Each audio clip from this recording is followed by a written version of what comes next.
A young wandering family arrived in the small town of Costco, which filled their hearts with comfort.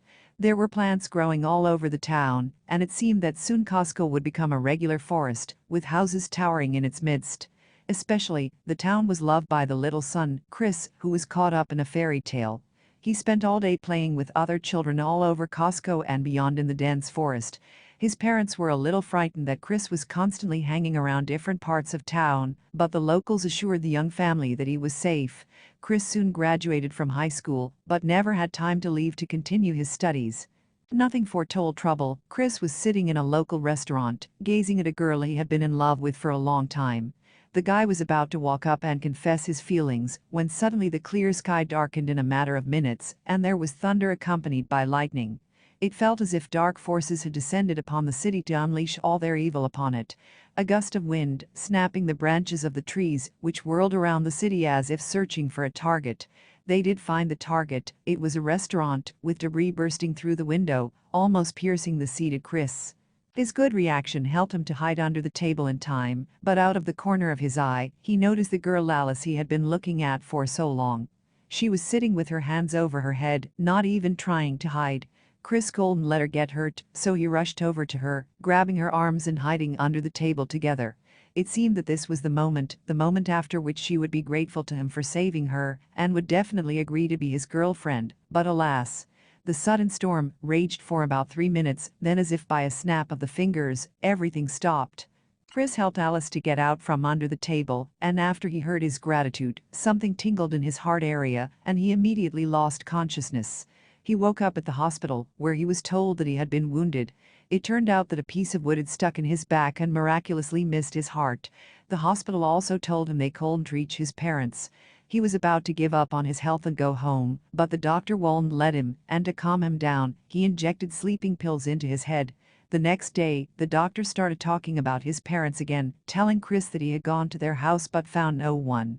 Chris took these words calmly, lest he be put to sleep again, and after the doctor left the room, he struggled to get up, get dressed, and run away. Once home, he was convinced of the doctor's words. There really was no one there, only a note near the table, lying under a long tablecloth. Seeing a piece of paper, the boy unfolded it and began to read.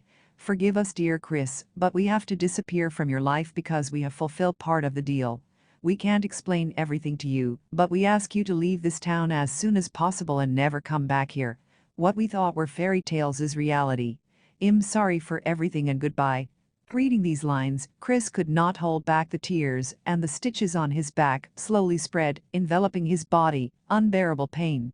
Soon he lost consciousness and woke up in the morning, but there was no more pain, and when he looked in the mirror at his back, he did not see the wound. Chris could not understand how it was possible, and even thought that he had dreamt about it, but the letter said the opposite. After his parents disappeared, he went to the police, but they could never be found. They never left the city, and everything pointed to the fact that they had simply disappeared. After that, the boy withdrew into himself and stayed at home all day, but he couldn't sit inside forever, because he had to eat something, and he was running out of money left by his parents. He was lucky enough to find a job in a restaurant, where he began to toil tirelessly. After work, Chris didn't rush home. He took walks in the woods, where no one could see his tears because of his longing for his parents, and a little later in his life, grief happened again. The girl Alice, with whom he was in love, saw him in a restaurant and inquired about his well-being, which made the boy's heart beat faster. Since then he often saw her and she smiled sweetly at him, until he confessed his feelings. The confession didn't please Alice, and she spoke out. "I understand that you helped me that day, but you're not my type, and besides, you'll be leaving soon. It also scares me that your parents are missing, so let's act like we don't know each other." Chris caught a hint of fear in the girl's words. Perhaps the girl thought Chris was guilty of missing his parents and was afraid of him. From her words, Chris' heart was devastated and completely broken. He became even more withdrawn and stopped smiling. Chris didn't understand why life was doing this to him. It wasn't his fault, so why was this happening? Because of his sad face in the workplace, people warned him about scaring people away with that frightening look, but no matter how hard Chris tried to smile, he failed. That's why he got fired, and the guy realized he was cursed, or at least he thought he was. It was as if fate itself was giving him a chance and was doing everything to make his life unbearable. One day Chris was coming back from the store with a bag full of alcoholic beverages and happened to meet Alice. She was walking with some guy who immediately rushed to Chris and started asking him why he proposed to date his girlfriend. He had no time to argue, but when he looked at Alice's face, he was filled with anger. It was as if she was taunting a totally crushed Chris, bragging about her handsome boyfriend. "That girl is not my type. Scary as hell, and so are you. Now back off," Chris said, holding back his anger. He was well aware that his words would lead to a fight, but he didn't care. A quick and hard punch went right into Chris' jaw, and he was unconscious for a moment, and when he came to, there was pain all over his body. The guy kicked Chris, disregarding any bystanders who tried to pull him away. Chris at that moment wished with all his heart that the guy had killed him because he didn't want such a worthless life. Still, they were able to pull the guy away, and Chris was helped up. The glass bottles of alcohol rolled out of the bag, but didn't break. Collecting his consolation in a bag, the guy went home, where he got so drunk that he wanted to die right here and now. Staggering around, Chris found a rope, and as soon as he finished the last bottle, he put the noose around his neck. Before he had time to think about it, the chair flew out from under him, as if an unknown force had knocked it out from under him. Gasping, life began to flash before his eyes, and soon, darkness set in. The guy ceased to exist in the world of the living, finding himself in hell itself. Because Chris had cut his own life short, he would now suffer terrible torture forever. The first days, which stretched for Chris like years, were unbearable. The boy constantly regretted what he had done, but could do nothing. As soon as he died of his injuries, he was immediately revived, and the torture continued, each time with a brutal intensity. For many years the torment did not cease, until one day the devil himself spoke to Chris. "You have been in unbearable pain for 50 earthly years, but I can make it stop. In return, you will serve me and be a crossroads demon. Your task will be to make deals with people, thereby gaining them to suffer in hell." Chris didn't care what he had to do as long as the unbearable agony stopped, so he agreed without even thinking about it. At the same moment, the pain stopped, and the devil's voice sounded again. "You're a demon now, with no feelings whatsoever. You are incapable of compassion, of love, there is only anger in your heart now.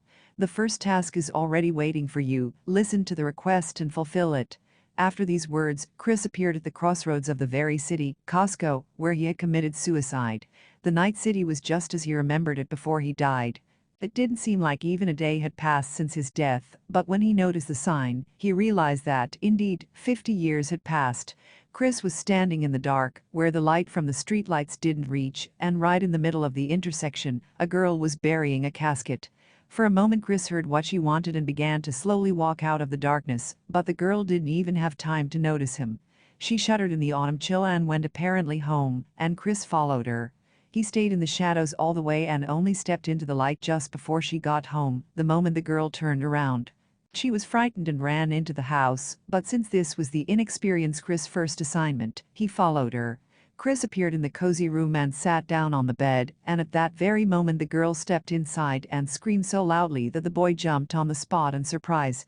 "Who are you and how did you get into my house? I'm calling the police right now?" She yelled and took a strange-looking thing out of her pocket which lit up. Chris didn't know what to do or how to muffle the scream. The only thing that occurred to him was to appear behind her back and cover his mouth with his hand. As soon as he did, the girl's body went limp. She lost consciousness. Chris didn't let her fall to the floor, so he picked her up by the waist and carried her and put her on the bed. In front of him lay a beautiful girl. Her red hair, like tongues of frozen flame, covered half of her face. Though her eyes were now closed, he remembered their green color well.